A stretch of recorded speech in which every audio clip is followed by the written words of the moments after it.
Money FM 89.3, the best of Saturday mornings. Saturday morning sit down. And joining us now is Kalai Balakrishnan, the co-CEO of Animal Concerns Research and Education Society, also known as ACRES. They do so much to help our wild friends around Singapore. Kalai, so great to have you with us. Congratulations on your, I know it's probably not your TV debut, but this is putting you in the international sphere of TV. Congratulations. Good morning, Glenn. Yeah, thank you. Yeah, it was quite an experience filming at the BBC. This happened actually way back in 2022. Right. A long time ago, huh? Yeah. So, because these things take years to make, so paint a picture for our listeners. BBC, what happens? They get in touch with you? What's the setup? So one of the BBC researchers / producers came to Singapore and he was working on another project. And they were also looking for a representative in Singapore to represent Singapore's wildlife. So they wanted to do a series that covers Asia and all the different countries. So looking for representatives from each country. And for Singapore, I was honored to be the one chosen, basically. So I remember we did like a telephone interview and stuff like that. And we were good to go. So this next... I worked with many film crews before, but this was by far the largest film crew. They had like multiple soundmen, multiple cameramen. So it's quite... yeah, they don't mess around with the BBC documentaries. They don't mess. They have a huge budget, I guess. And what was... don't be modest. What was it about you and your story that they wanted to feature? I think Singapore is unique in the sense that, at least in Southeast Asia, we're the most urbanized. And most people, when they think about Singapore, they won't even think that there are wildlife here. But there is, and they're thriving.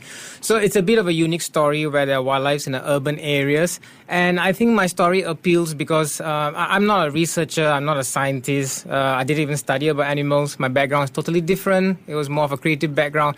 And how I came to, work with animals. So I think there was a unique touch to it. So we went from that angle as well. Yeah.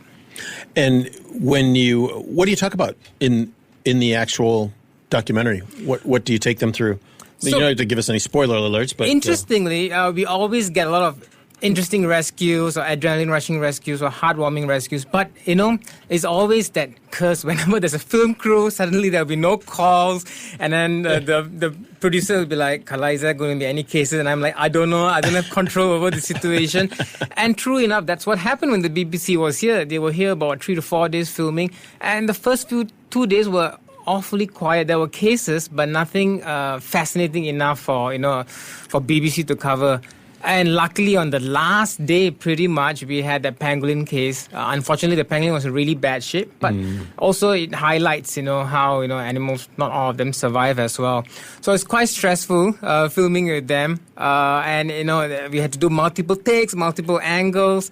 It's pretty interesting. So can I ask, was the pangolin always going to be featured? Or was it really just improvising whichever animal you happened to rescue? Could have been a python, could have been a macaque. Or were they always going for the pangolin? They were going for the pangolin. And I think now that I see the documentary, I kind of get a sense why. Because right before my story, there was another story about people working with pangolins in another country. Yeah. So I think they're trying to have some continuity over there. So the first day they came, they were like, we want a pangolin. And I'm like, dude, I don't have... Let me set that up for you. We're not 7-Eleven of wildlife. Exactly. You're asking for a critical endangered species and you want to feature it and you have 3 days and 4 days in Singapore. That's going to be difficult. Let me go get somebody to traffic a pangolin for you so that we can make sure we get that filmed. Exactly. But true enough, we did get one. But before that, we had a lot of other cases, which I guess like the python and everything, which they added as B-rolls as well. So it's quite sweet. And go on. Sorry, you said this was how many years ago? 2-3 years ago now? 2022.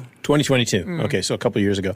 When you look at the finished product, how does Singapore come off in it? I haven't seen it yet, the episode.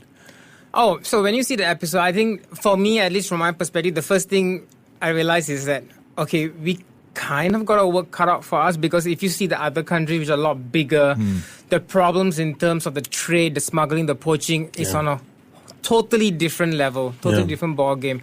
The struggles they go through. So at least we have proper laws and enforcement here and all that. But we have a unique problem where, animals are in the urban areas and we're talking about coexistence. So the tolerance level can be considered low as well. So there's a lot of educational aspect that we really need to work on as well. But I also think look, we're the first ones to complain in our culture. We have you on our show all the time talking about the issues of coexistence.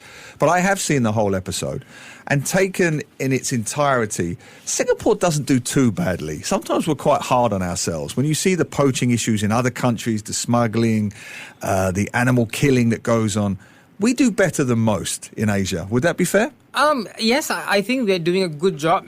I think it's in our culture to complain. Of course. We've become a society like that. So we need to address that. But overall, in the bigger picture, I think we're doing a really good job together with the various working groups, working with the different animals.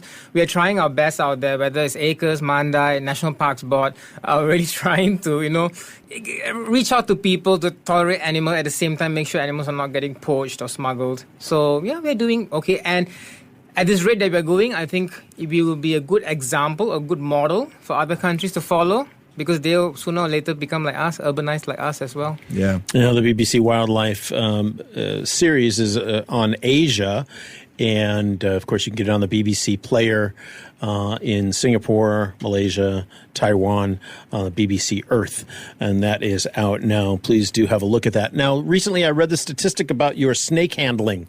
How many snakes have you rescued now? Was it 1,000? Oh, that was the cover page, but if you're talking about all species of snakes, then it's probably over 2,000. Over 2,000. You personally?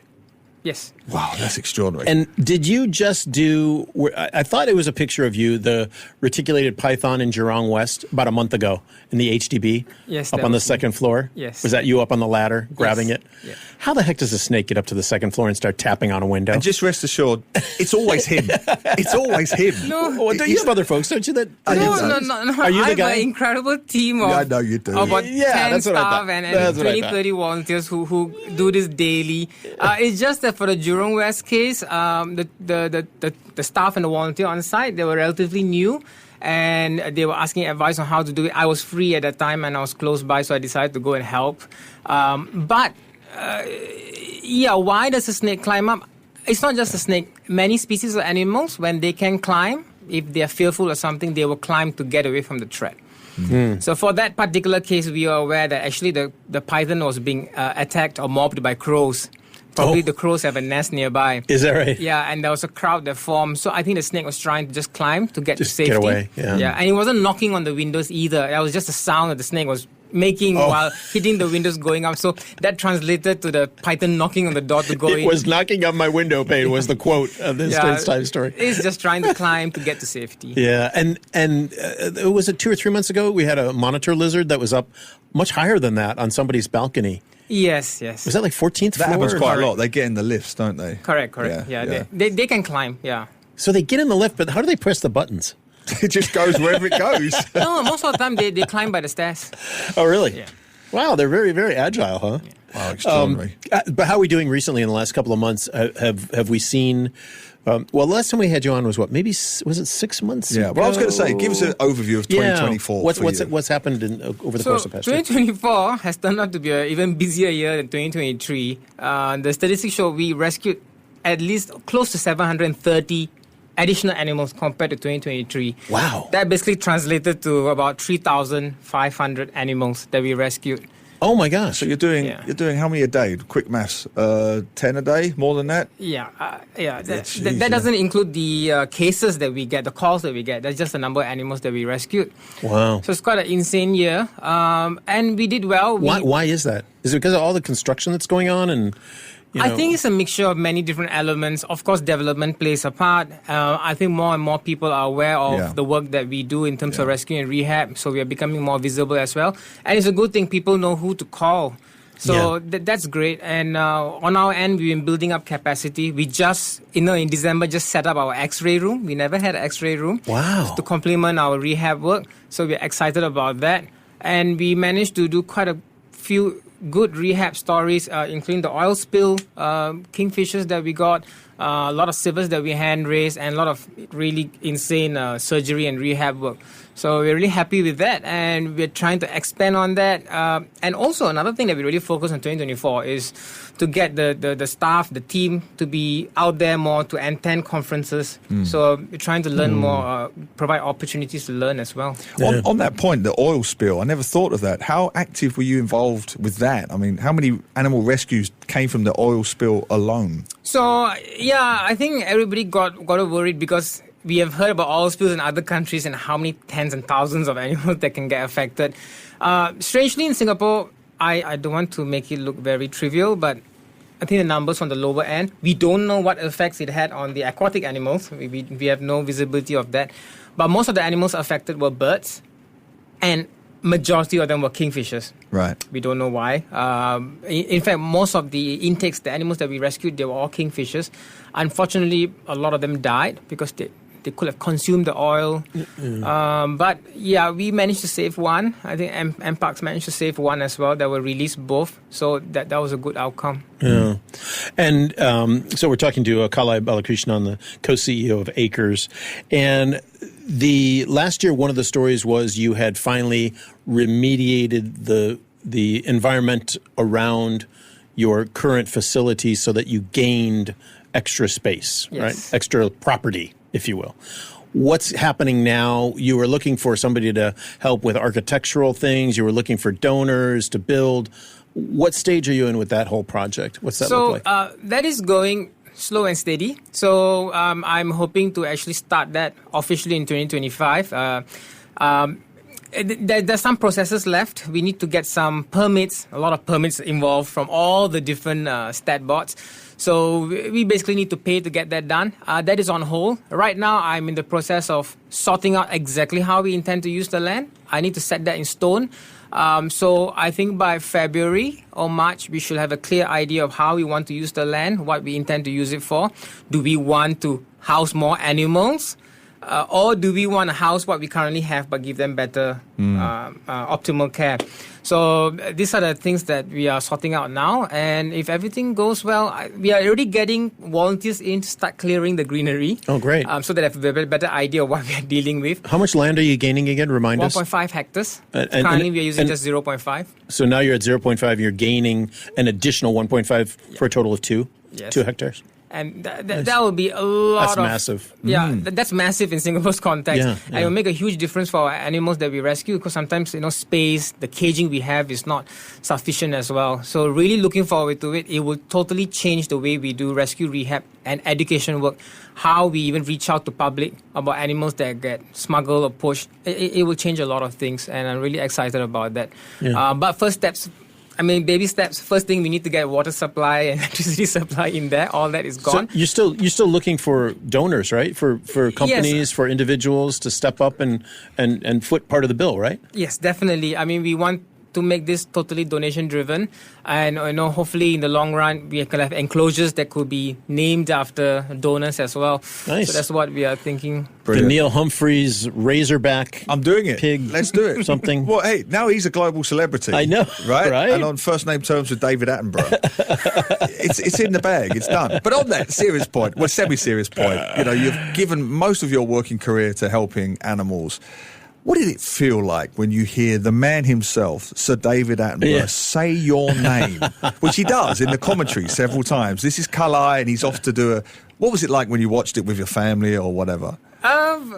Well, my parents actually don't know. They're much older. My dad knows him. But it was really a thrilling experience because I never knew he was going to say my name. I thought he would mention that there's a local charity in Singapore that rescues animals. But when he said my name, wow, I was like, David Attenborough said my name. That's really cool because he's like the legend of it doesn't get bigger than that. So huge. It really makes sense because this is very sacrificial work you do. You don't really get recognition most of the time. Me or the team that we have. So to finally get recognized in this, it really puts everything into perspective, and it's a nice way to end the year for me actually. Oh, wonderful. Well, if you want to see it, you can watch it on the BBC Player. If you have Singtel or StarHub, it's being repeated regularly on the BBC World channel. And I was reading here, they're doing a full-day marathon. Did you know this? over Chinese New Year on the 29th of January. They're playing the whole series back to back. So you're going to be on a loop, Kalai, all through Chinese New Year on the BBC Earth channel. Oh, that's Brilliant. fantastic. Kalai, please remind people how they get in touch with Acres, because we know people want to give you a lot of money to make sure that your new edition goes very smoothly. How do they find you? You can find us at www.acres.org. .sg. For our rescue hotline, it's 9783-7782. Call us if you see any animals that are injured or in distress. Give the number again. 9783-7782. Sometimes we are low on manpower, so, just bear with us. And please visit our website, find out how you can volunteer or donate. We need a lot of volunteers. We need rescue volunteers to support our work, and we need a lot more donations to move forward with the year. Yeah, Neil's family's been out there to volunteer. My family's been out there to volunteer. Just go out on a Saturday or a Sunday or whenever and spend a few hours. There's lots to clean. There's lots to do. So, Kalai, thank you for being with us. Thank you. Pleasure is mine. Kalai Balakrishnan, co-CEO of Acres, Animal Concerns Research and Education Society. Support them. To listen to more great interviews, download our podcasts at audio.sg or download the audio app. That's AWEDIO, audio at the App Store and Google Play.